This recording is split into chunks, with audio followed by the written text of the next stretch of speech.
process, of course, I developed a business career. I am married to Ruto, and I have 6 children.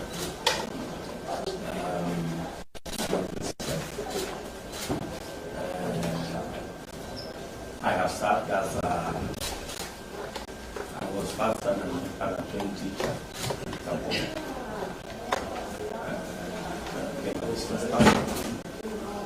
I was elected as a member of parliament for the first time in 1997. I served 3 terms as a member of parliament. In 2013, I was elected as deputy president, and again in 2017. And that is the position I currently serve. I don't know whether you want me to say that. Good. My name is Ruto. I'm the deputy ST for this party, responsible for strategy and policy. Why have you chosen the UDA party as a platform to aspire to pursue your presidential aspirations? I just want to be sure that there's some congruence between what you believe in and what the party stands for.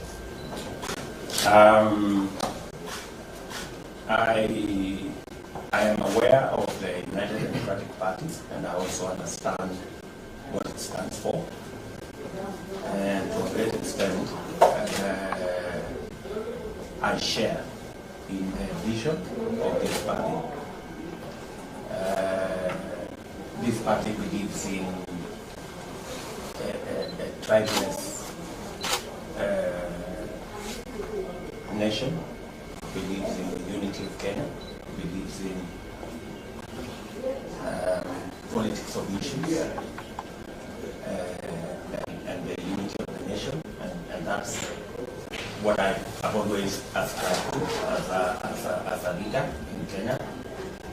I also believe in the manifesto of this party. I believe in an inclusive Kenyan society, inclusive both at a political level and also inclusive at an economic level.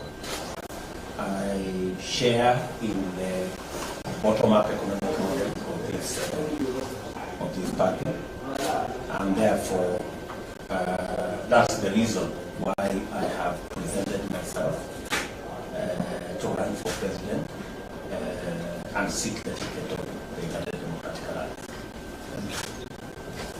Thank you. Welcome, Your Excellency. My name is Temadu Marete, Deputy Chairperson Strategy. The third question, as a president, how will you ensure that you realize the UDA vision? I didn't get your question. The question is, as a president, yes, when you're elected as a president, how will you ensure that you realize the UDA vision?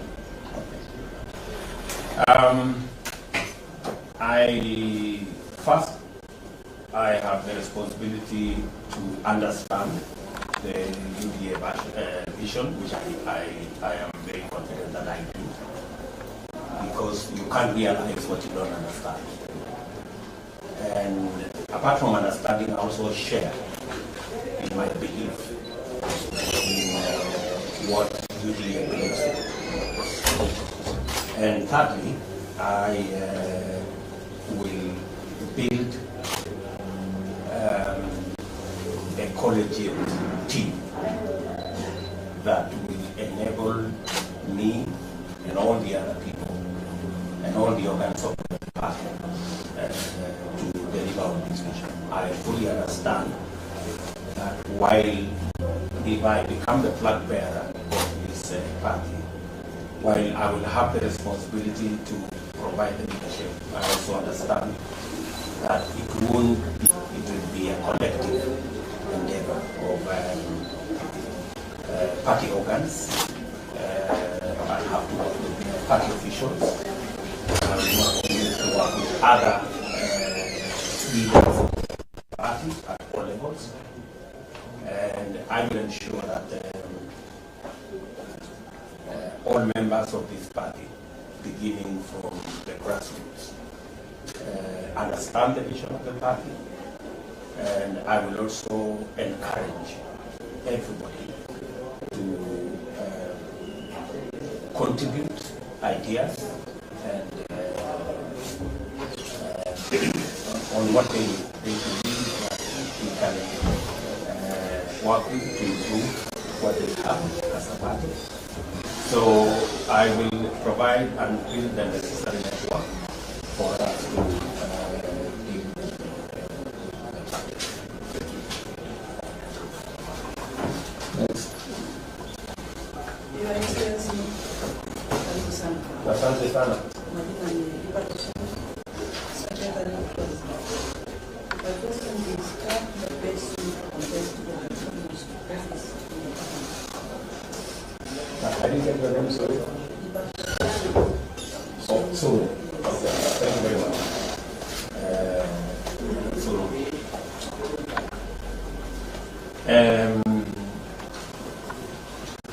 I believe very strongly that I have the skills and I have developed the experience over time. And I believe that I have something to offer through this party to the nation of Kenya. In my various capacities as a member of parliament, as a minister, and as a deputy president, I have not only acquired experience, but I have also developed a belief that a properly run administration can take this country to the next level. I am persuaded that Kenya can be a better country if we have focused, decisive, passionate leadership. And I believe in my candidature, UDA has and Kenya have that candidate wrapped in that. Thank you, Your Excellency. My name is David Ruto. I'm the Deputy Treasurer Operations.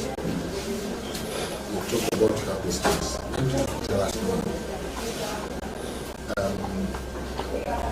What skills and competence do you possess to make you an ideal presidential candidate?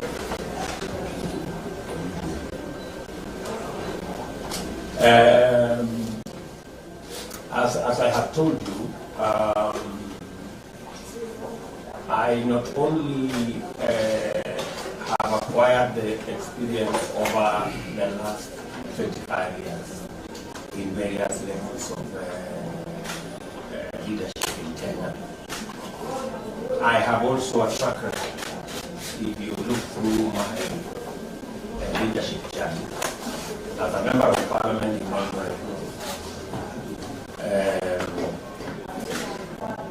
my record as a member of parliament is very clear. My record as a minister for agriculture, I worked with different the prices of fertilizer, for example, from an average of I think it was 5,000 to 2,000. I also worked on the coffee sector. We had huge debts that had crippled the coffee sector. We worked on how to retire those debts, and many of our coffee farmers had their pieces of land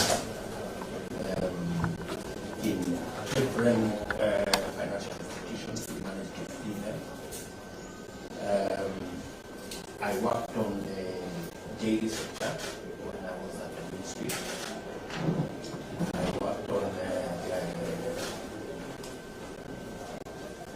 irrigation sector, and that's the time actually we developed the scheme that now we just implemented in the land to stop provide additional encouragement for the production of rice in Western Kenya. I have also, when I worked at the Ministry of Higher Education, that's when, under my leadership, we developed the Tibet program that we have implemented under the UPD administration. We now have substantially increased the number of Tibet institutions around the country by almost 300%. We had about 40, now we have close to 270. We also had the challenges of admission into institutions of higher learning, especially university. Under my leadership, we removed the backlog that many students have to wait for 2 years to get to university. And it had been there for almost 10 years, that problem.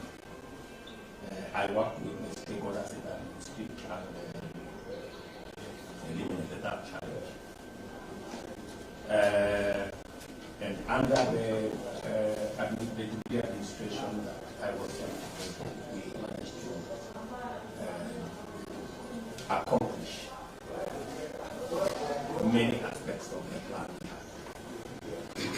So I believe that through this journey, I have developed the skills of leadership,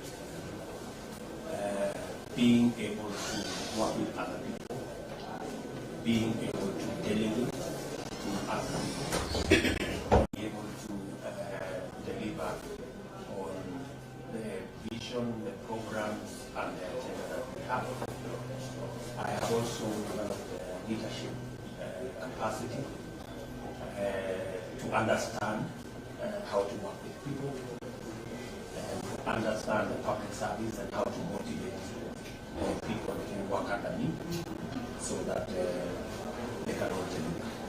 So I believe that I am best placed in that circumstance to provide strategic leadership for the vision that we have. Next, that's it. Your Excellency, my name is Ruto, Deputy Chair of General Operations. How do you maintain issue-based campaign given the rising tensions in the country so as to avoid the escalation of violence in various aspects of campaigns? I have signed the code of conduct of the UPA party that commits all of us as members of this party and especially as candidates to run an issue-based, violence-free campaign. My experience in politics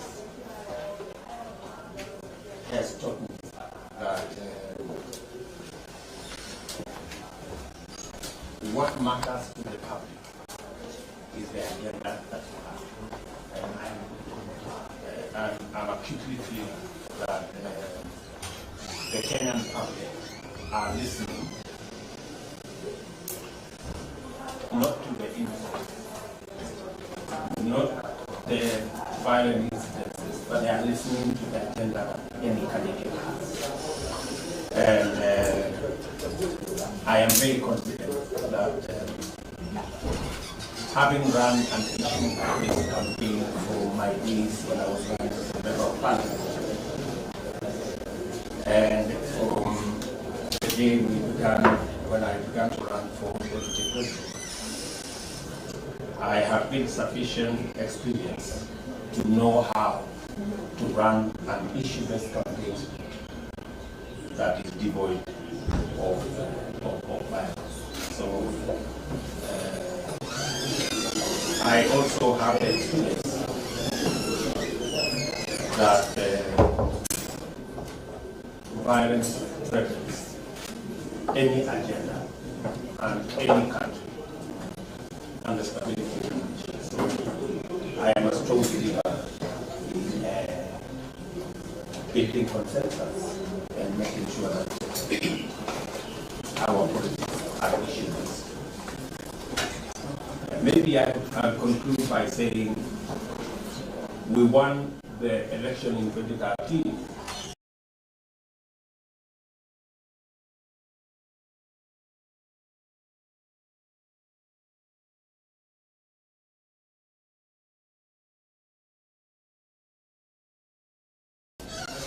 And in 2017.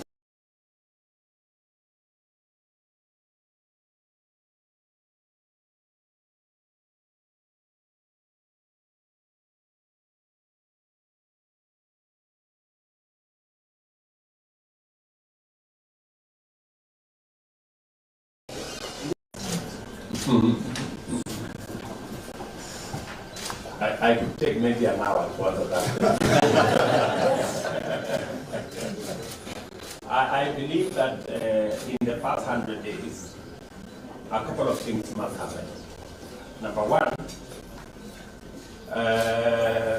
I expect that we will roll out the universal health coverage, and every citizen will have a national hospital insurance fund to be able to manage their health requirements. In the first 100 days, I expect that we will pass the law to provide for our housing development plans that have the potential to create many jobs for our people. In the first 100 days, I will push for making sure that the law to set up the SME fund that will provide resources for micro, small, and medium enterprise funds to be made available to the many micro, small, and medium enterprises that currently are suffering under the weight of predatory lenders and punitive interest rates. Because you asked me to keep it short, let me leave it there. Number 9. My name is Oscar Gaida. I'm the Secretary of Economic Affairs and Planning.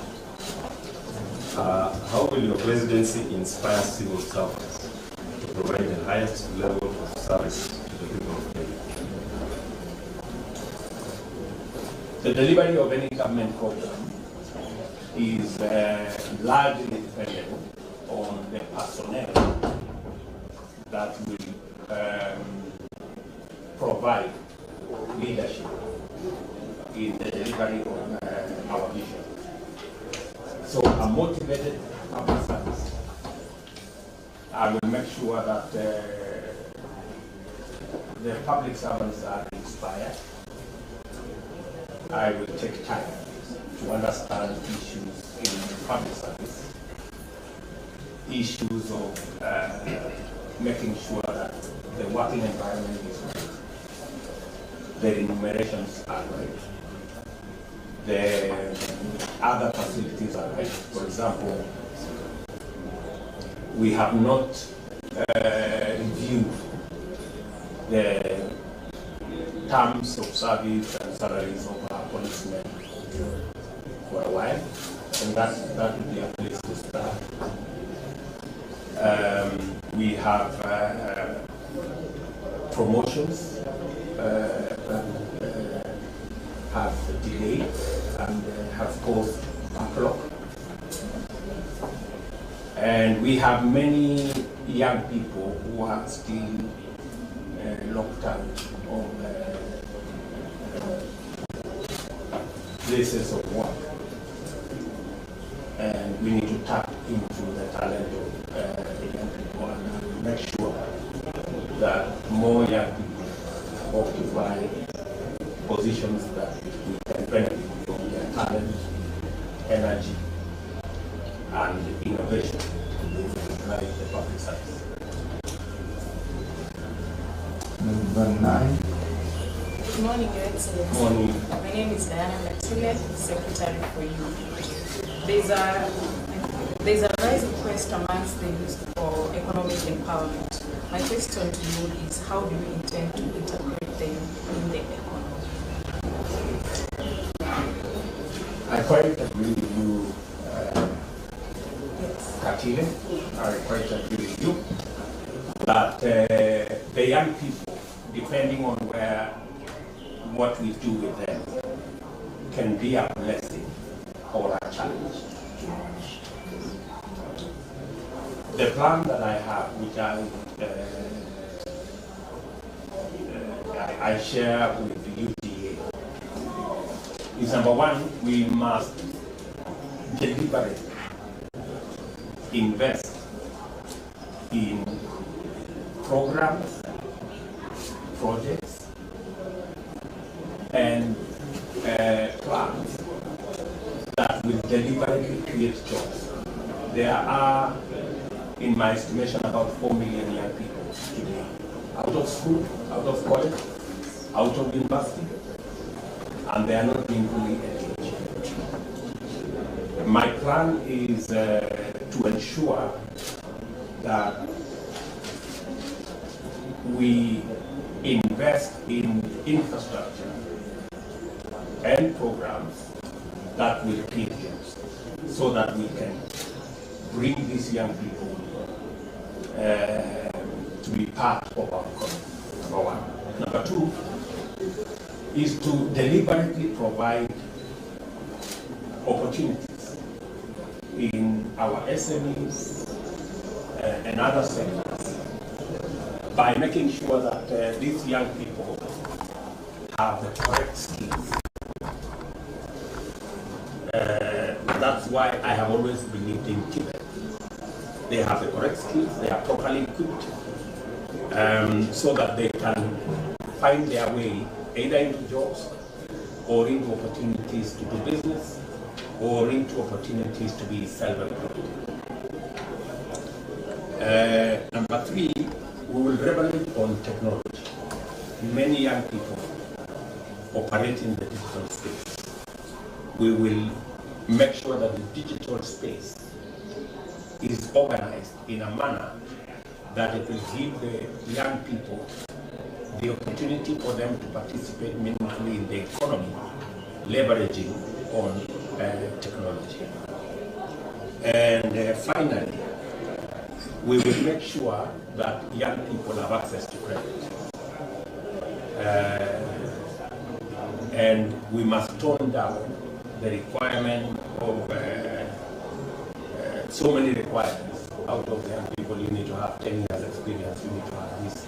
We will have to review that so that we can leverage more on the creativity, on the innovation of young people, and use it in place of experience.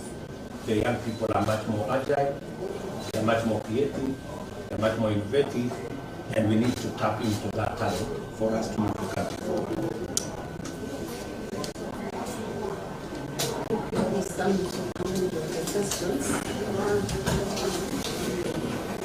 Good morning, Your Excellency. Morning. Minor, Secretary Minor and Treasurer. Okay, Minor. Mine is on innovation. How do you create an environment for innovation within your leadership team? We will build into our curriculum opportunities for young people to begin to engage by ensuring that our learning also provides opportunity for creativity.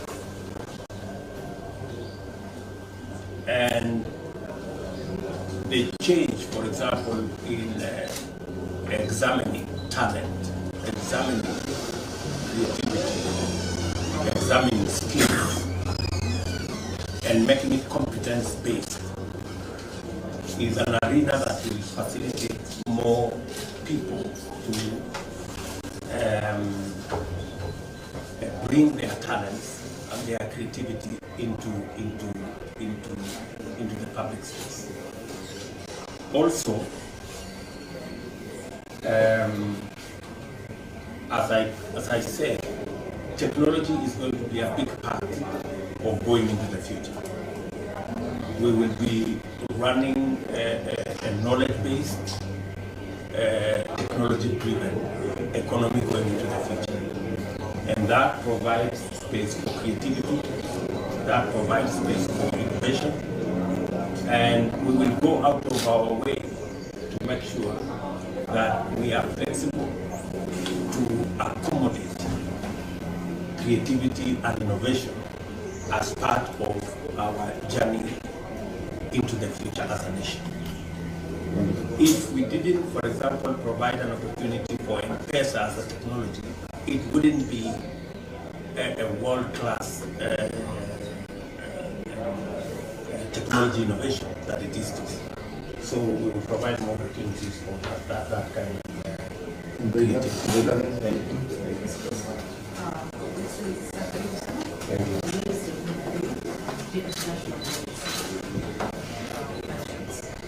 And my question is here, as in today, is which global trends will shape the world economy in the next 10 years? In my opinion, at the heart of the global trends is technology. Technology will largely, we will see more of artificial intelligence. We will see more of digital space. We will see more of digital currency. But that will also be shaped by climate change. You know, there is a lot that is happening in the world today that climate change is influencing our whole sector of agriculture. It is influencing the whole sector of energy delivery. So, as a country, we must prepare ourselves to interact with the digital space and to manage through adaptation or through mitigation of the effects of climate change. We must be alive to that. It will shape how we produce food. It will shape the future in what happens if we have more frequent floods, if we have more frequent droughts. It will shape even the delivery of infrastructure into the future. So I think global trends will be shaped by technology to a good extent, a knowledge-based economy to a good extent, and matters to do with climate change. Okay, last one. The last one is from me. My name is Lawrence Ngata. I'm the Secretary for Labor and Social Services. Your Excellency, this is about women. How do you intend to utilize women in your government, especially for rural women in the bottom of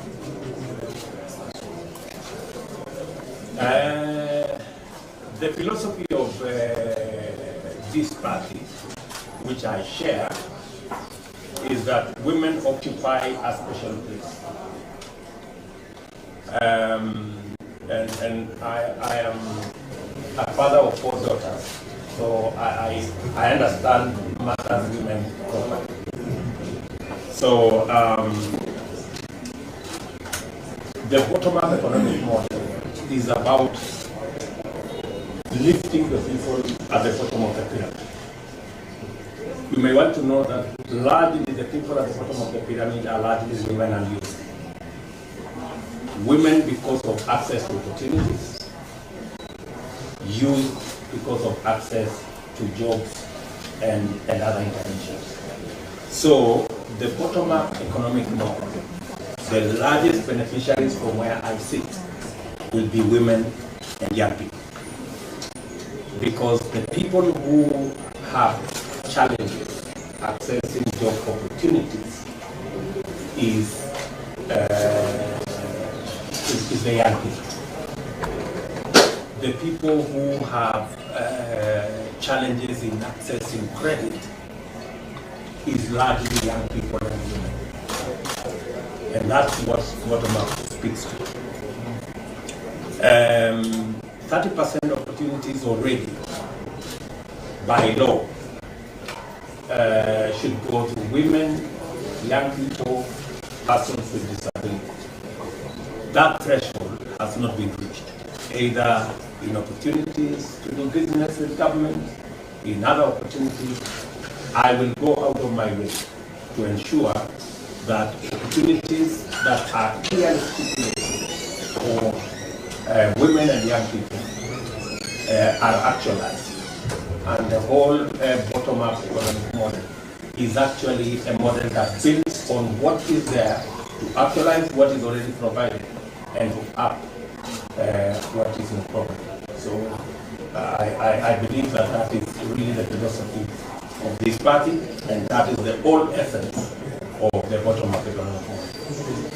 Thank you, Your Excellency. I wish on behalf of the members of the Manifesto take this opportunity to thank you for giving us satisfactory answers.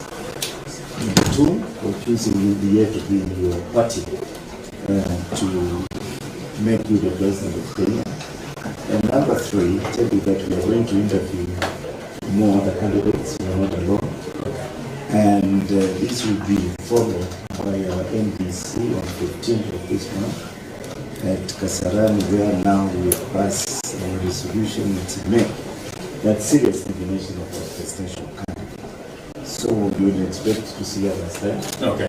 And since the time is not working on site, in 3 minutes of this way, actually to make it work.